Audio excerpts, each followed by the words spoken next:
오늘도 찾아주셔서 감사합니다. 모두 좋은 일만 가득하세요. 구독과 좋아요를 부탁드려요. 도화야담 이야기 시작합니다. 아주 옛날 어느 마을에 신만이 장씨라는 사람이 살고 있었다. 척박한 땅에 농사를 짓고 산에서 약초를 캐어 겨우 입에 풀칠하고 살았다. 장씨에게는 갓 결혼한 아내가 있었지만 밤이 되면 저잣거리를 돌아다니며 여자들에게 추파를 던지고 다녔다. 까막 눈에 가진 게 없었지만 훤칠한 외모와 말솜씨에 여자들에게 인기가 좋았다. 초생달이 뜬 밤이었다. 방문이 열리더니 바지춤을 부여잡고 장씨가 뛰쳐나왔다. 네 이놈! 잡히면 모가지 부지러 놓을 테다! 장씨는 재빨리 그곳을 벗어났다. 시끄러운 소리에 동네 사람들이 모여들었다. 이게 무슨 소란인가? 도둑이라도 들었는가? 글쎄, 보름 동안 행상을 다녀왔더니 이 여편 내가 외간 남자와 놀아놨지 뭔가? 저 몹쓸 놈의 장씨가 내 아내와 딴 살림을 차렸단 말일세! 내 저놈을 꼭 절단내고 말 걸세! 남자는 분을 이기지 못하고 씩씩거리고 있었다. 한편 도망친 장씨는 주막에 들러 막걸리를 한 잔 걸치고 집으로 향했다. 아내가 정성스레 밥상을 차려내오자 성질을 내며 엎어버렸다. 맘에 든 여인과 남몰래 한 달 동안 정을 통해오던 것이 아쉽게 걸렸다는 생각에 자꾸 짜증이 난 탓이었다. 다음날 긴급하게 마을회의가 소집되었다. 강씨, 이씨, 정씨, 박씨가 참여했다. 장씨에게 아내를 뺏긴 사람들이었다. 마을 남자들의 분노가 커져 더는 쉬쉬할 수 없는 노릇이었다. 하지만 발뺌하면 그만이니 그럴듯한 명분이 더 필요했다. 다음날 강씨가 장씨를 찾아왔다. 강씨는 행상무리의 총책임자였다. 이복의 장씨, 이번 달에 한양으로 행상을 떠나는데 일꾼이 좀 필요하네. 자네가 같이 해보겠는가? 품삯은 후하게 쳐줌세. 출발은 이달 말일세. 좋소. 농사일도 신만이도 재미가 없어 다른 궁리를 하던 터인데 잘 되었소.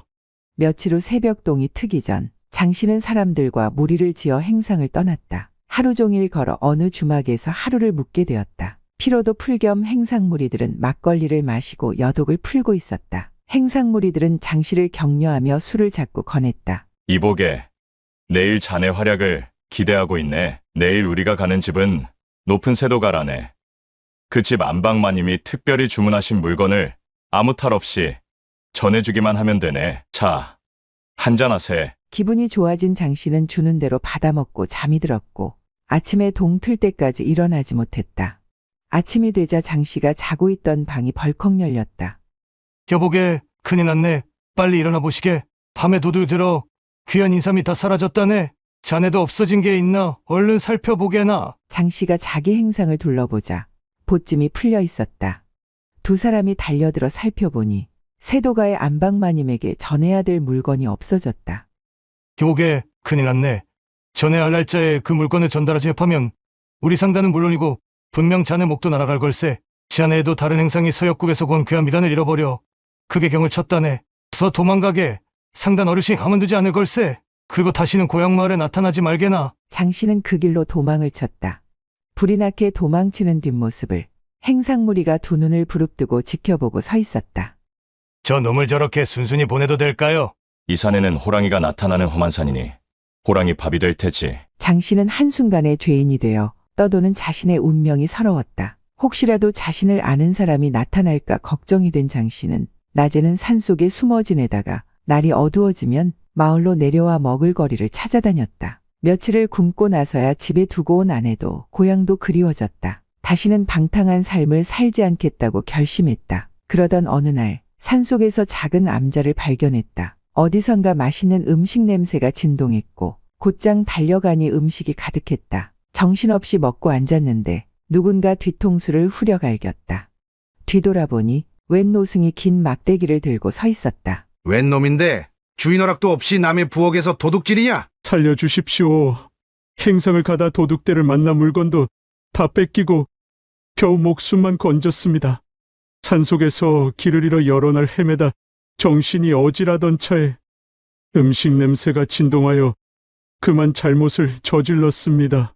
찬찬히 살펴보니 못 먹어 빼짝 마른 몸이었지만 쓰임새가 있겠다 싶어 주지스님이 거처를 마련해 주었다. 부처님께 올릴 음식을 탐한 내 죄는 커나 잘못을 깨달았으니 오늘부터 이 암자의 몸을요 내 죄를 씻도록 하거라. 갈 곳도 기다리는 곳도 없다 생각하여 냉큼 엎드려 절했다. 그날 장 씨는 스님의 제자가 되었다. 며칠을 지내며 살펴보니 잘 차려입은 여인네들이 간혹 주지 스님을 찾아왔다. 알고 보니 이 암자는 아이를 낳지 못하는 여인네에게 아이가 생기는 비법을 전파해 유명해진 절이었다. 암자에는 사람 모양의 큰 돌이 하나 서 있었는데 부처바위라 불렀다. 보름달이 뜨는 날 그 주위를 돌며 간절하게 빌면 어떤 소원도 다 이루어진다고 했다. 어느덧 보름달이 뜨는 날이 되었다. 아름다운 여인 하나가 아침나절부터 절에 들어섰다. 하루 종일 부처바위 주위를 돌며 스님이 알려준 주문을 간절하게 외우기 시작했다. 보름달이 뜨자 그 여인은 더 간절하게 주문을 외우며 기도했다. 자시가 되자 주지 스님은 행자를 보내어 여인을 어떤 방으로 들어가게 했다. 이제 그만 안으로 드시지요. 주지 스님의 마지막 기도가 남았습니다. 장 씨는 나무에 올라 그 광경을 지켜보고 있었다. 새벽이 되자 주지 스님이 옷매무새를 가다듬으며 그 여인의 방에서 나오고 있었다. 깜짝 놀란 장 씨는 주지 스님에게 그 영문을 물었다. 주지스님,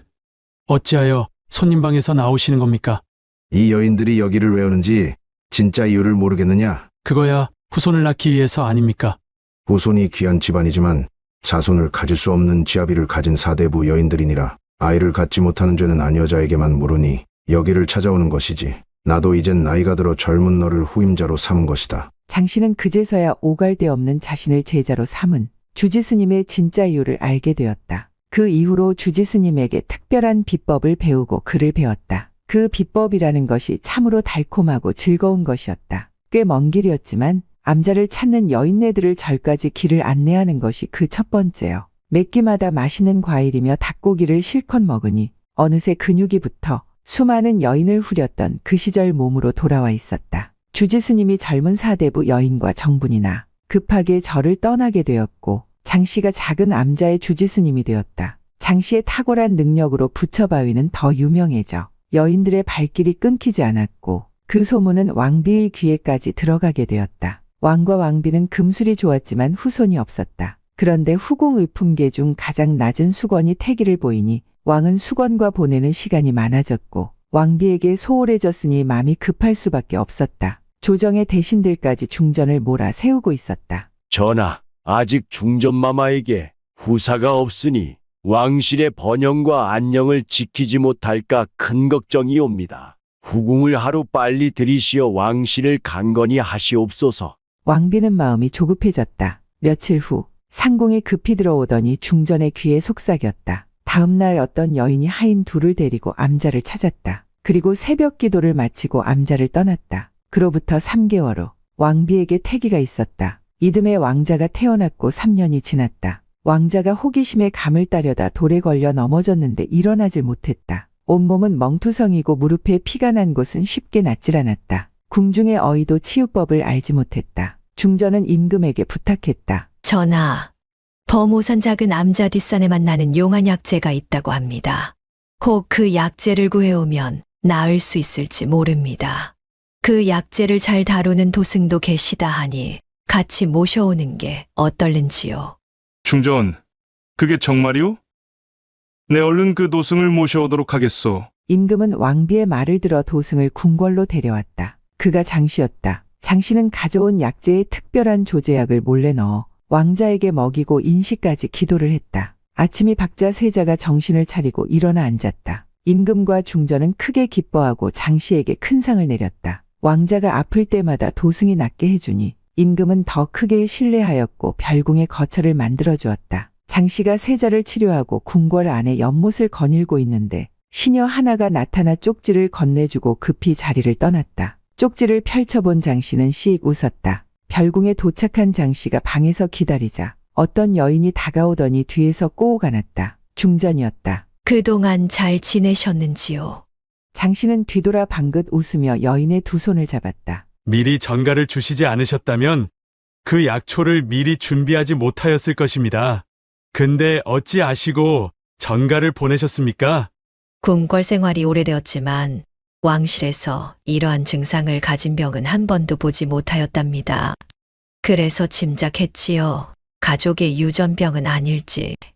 그때 건강한 걸로 봐서는 치유되었다 생각했지요. 별궁의 밤은 깊어갔다. 한 송이, 두 송이, 세 송이, 7송이의 꽃이 활짝 피었다. 꽃을 찾아든 나비는 꽃향기에 빠져들어 밤새 그 달콤함을 만끽하였다. 별궁의 아침이 밝아오자 장씨는 침대에서 일어났다. 여인은 어느새 떠나고 없었다. 밤이 되면 여인이 별궁으로 찾아드니 장씨는 꿈같은 시간들이었다. 왕이 부럽지 않았고 세상에 아무도 부러울 자가 없는 최고의 나날들이었다. 한편 임금은 세자의 건강 상태를 묻기 위해 어이를 불렀다. 왕자의 건강은 좀 어떠한가? 나빠졌다, 좋아졌다 하기를 벌써 3년째인데 정령 완치가 불가능한 병인가? 궁궐의 어이가 임금님에게 아뢰었다. 아래옵기 황송하오나 약재 처방은 도승께서만 알고 계시니 그 내용을 자세히 모르옵니다. 병증이 유전병의 일종인 듯하고 치유법은 알려진 게 없는 줄 아옵니다. 다만 무엇이냐? 어떤 마을에서 그 병을 치료했던 의관을 한 명 알고 있사옵니다. 그 의관은 궁에 들어오기 전 방방곳곳을 유람하며 가난한 백성들을 치료하며 도왔다고 합니다. 그때 들렀던 어떤 마을에서 그 병을 치료한 줄 아옵니다. 여봐라, 지금 당장 그 의관을 불러오너라. 잠시 후 허의관이 임금 앞에 섰다. 허의관, 지금 바로 가서 그 병을 가진 자가 치료되었는지 확인하고 방법을 찾아오너라. 어명을 받들겠나이다.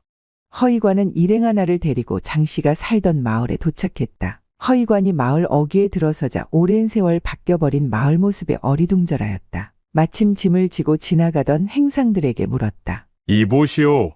십수년 전 이 근처 언덕 위에 살던 장씨를 혹 알고 계시오? 장씨 말이오?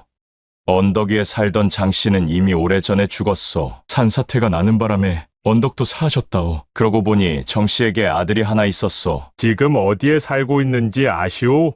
몇 해 전에 행상을 떠났다가 호랑이 밥이 되었소. 저쪽 마을 뒷산에 가면 그 아내가 살고 있을 거요. 근데 그놈은 왜 찾는 거요? 천하의 개망난이라서 이미 이 마을에서 쫓겨난 놈인데. 이보시오. 그의 얼굴을 기억하시겠소? 허의관은 그의 용모를 그림으로 그렸다. 허의관이 어떤 마을에 도착하여 주막에 앉았다. 대여섯쯤 되어 보이는 한 나이가 물 한 사발을 가져다 주어 목을 축였다. 조금 후에 또 다른 남자 아이가 나와 마당을 쓸고 있었다. 주모가 밥상을 들고 나오자 허의관은 인사차 말했다. 주모, 참으로 다복해 보이는구려. 사내 아이가 둘이니 든든하시겠소. 둘이 닮은 듯한데 쌍둥이인가 보. 아이고, 아닙니다요. 어느 양반댁에서 엽전 몇 전에 버린 아이들입니다요. 오갈데 없이 떠도는 것이 불쌍해서 여기서 거뒀지요. 그게 무슨 말이오? 어린아이를 고작 집신 2컬레 값으로 버렸단 말이오. 그 연유는 무엇이오? 다들 시시하지만 아는 사람들은 다 아는 이야기 있죠. 그 집 며느리가 오랫동안 아이가 없어 고생하다가 범호사 암자에 있는 부처바위에 치성을 들이고 나서 떡두꺼비 같은 아이를 낳았습죠. 근데 그 집안은 대대로 복점이 이어져 내려오고 있었는데 그 아이만 없었답니다. 그 집 안방마님이 복점이 없는 연유를 다그치니 그 집 며느리가 겁먹고 질토했다지 뭡니까? 그 절에 도승과 정을 통해 낳은 자식이랍니다. 그해 즈음부터 인근의 마을에도 한 명씩 태어났지요. 용모가 가족 중 누구와도 닮지 않자 며느리는 쫓겨나고 아이들은 계속 버려졌지요. 요상한 것은 그 아이들끼리 많이 닮아 있다는 것이지요. 허의관은 그자의 용모가 든 그림을 들고 마을을 찾아다니면서 그자의 행실에 대해 들었고 그리고 암자에 들러 장씨가 어떻게 스님이 되었는지 사정을 알게 되었다. 돌아 나오는 길에 사대부의 아녀자들이 암자로 들어가는 것을 지켜보았다. 그 절의 이름은 범호사였다. 며칠 후 허의관은 왕에게 아뢰었다. 왕자를 살릴 처방을 알아왔느냐? 예, 전하. 예전에 치료를 해주었던 그 마을을 찾아가 보았으나 이미 그자는 죽고 없었사옵니다. 그렇다면 왕자의 병은 영영 고칠 수 없단 말인가? 다행히 그자의 아들 용모를 알아냈습니다. 그 아들이 어릴 적에 그 병을 앓다가 어떤 약을 먹고 좋아졌다고 하옵니다. 하온데 그자의 행방이 수상하옵니다. 그자는 부녀자들을 희롱하여 마을에서 쫓겨나 스님이 되었다고 하옵니다. 허의관은 얼굴 그림 2장을 임금에게 건넸다. 한 장은 암행 중 얻은 그자의 얼굴이고 다른 한 장은 어느 마을에서 만난 어떤 아이의 얼굴이옵니다. 임금이 그 두 그림을 보고 화들짝 놀랐다. 하나의 그림은 도승의 얼굴이었고 다른 하나는 왕자의 얼굴이었다. 임금은 자신의 눈을 의심했다. 그자가 지금 왕자를 돌보는 그 도승이란 말이냐? 허의관은 망설이며 말했다. 그리고 그 암자를 중전마마께서 수차례 드나드신 것으로 아옵니다. 임금이 부르르 떨며 종이를 구겨버렸다. 그 절의 이름이 무엇이더냐? 왕은 깊이 생각하였다. 이 소문이 밖으로 퍼지면 왕실의 권위가 바닥에 떨어지고 장차 이 나라의 왕실이 위태로워질 것이 두려웠다. 은밀하게 없앨 계획을 세웠다. 그날 저녁 자시가 되자 중전이 별궁을 찾았다. 그때 중전의 뒤를 쫓는 사람이 있었다. 중전이 들어가자 잠시 후 별궁의 불이 꺼졌다. 장씨는 눈을 떴다. 정신이 들자 머리가 깨질 듯 욱신거렸다. 나무에 온몸이 밧줄에 묶여 꼼짝달싹 할 수 없었다. 주위는 온통 어둠뿐이었다. 장씨는 바스락거리는 소리에 정신이 들었다. 여보시오, 여기 사람이 있어. 나 좀 살려주시오. 그때였다. 저만치서 밝은 두 개의 불빛이 보였고 호랑이가 달려들었다. 도화야담 끝까지 들어주셔서 감사합니다. 구독과 좋아요는 좋은 영상 제작에 큰 힘이 됩니다.